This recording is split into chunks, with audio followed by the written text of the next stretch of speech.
So today we're going to start with how to add one image into another. You can create some pretty neat effects this way.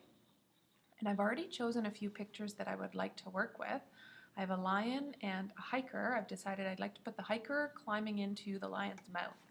So to start in Photoshop, I click on File, Open, and I choose my background image, which is my lion. Then I'm going to take my hiker, I'm going to drag him on top of the picture, and I'm going to resize it by clicking on the corners and dragging. Now you can change the size later as well, but it's good to start out with a rough idea. So when I have it in place, I'm going to click on my check mark, and in the bottom left hand corner you can scroll in, zoom in, so that I can see the size of my hiker. So I might even want to go closer than that.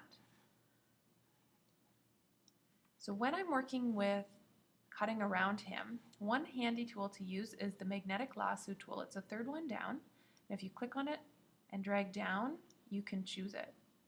When you're using this tool, look at the frequency, because the higher the number, the more dots it will put in place and the more precise when you cut around your image. So if I start at the edge, and I'm just going to drag my mouse around, and it's putting all these the little squares that you see, it's putting all those little dots in place for me. And that is where it's going to cut my image out afterwards. So you want to just go slow when you're dragging around so that it's not missing any area.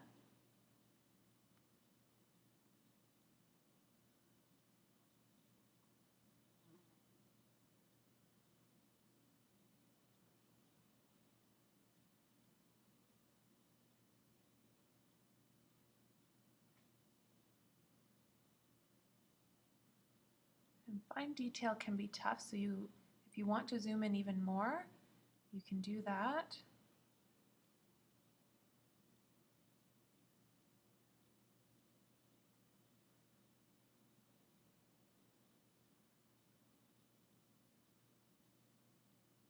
When you're done, make sure that it's connected, and then you'll get this dotted line. Now in order to remove the background, we need to click on Select and Inverse. I'm going to go to the top and click on Edit and Cut, and that will remove my background for me.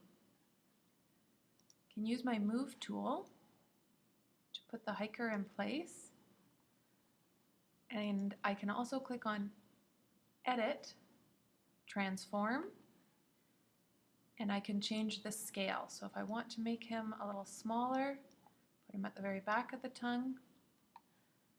I can also transform him to rotate. I want to tilt him a little bit. I can transform him to skew, distort, change the perspective, or warp. So those are ones that you can just experiment with on your own.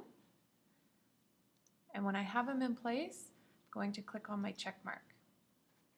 Now you see around the edges we can still see some details, so we're going to use the raindrop here, and it's the blur tool.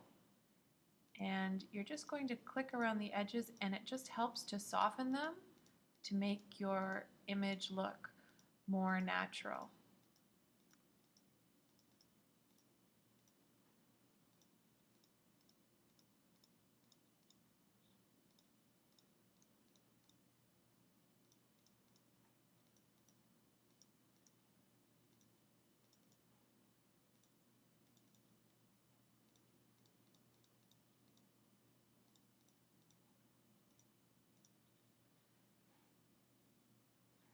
So when you're finished, remember to scroll out,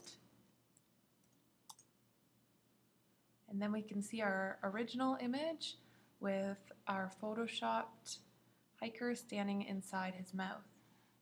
When you're going to save this, you want to make sure that you are saving it as the right type of format. So if you are still working on it, you want to keep it as a Photoshop document, and if not, you're going to save it as a JPEG. This is important because it means that when you submit it, anyone is able to open it even if they don't have a Photoshop program. Otherwise, it has to open in Photoshop. And then you can also choose where you're saving it to if you want to save it to your documents or your desktop to put in a folder.